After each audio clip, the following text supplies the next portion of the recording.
ክብሩ ሰማያትን ሸፍኗል። ምስጋና ምድርን ሁሉ ሞልቷል። ውበቱ እንደ ፀሐይ ያበራል። አቤት ሃሌሉያ አቤት አቤት አቤት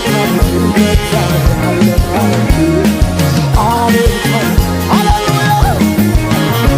አዳራሹን በሰማይ ሰርቶ ጠፈሩን በምድር ላይ መስርቶ የባህርን ውሃ ወደ አየር አውጥቶ በምድር ፊት ላይ የሚያፈሰው መልሶ እርሱ ነው ስሙ እግዚአብሔር።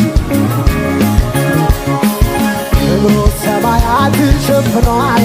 ምስጋና ምድርን ሁሉ ሞልቷል። ውበቱ እንደ ፀሐይ ያበራል። አቤት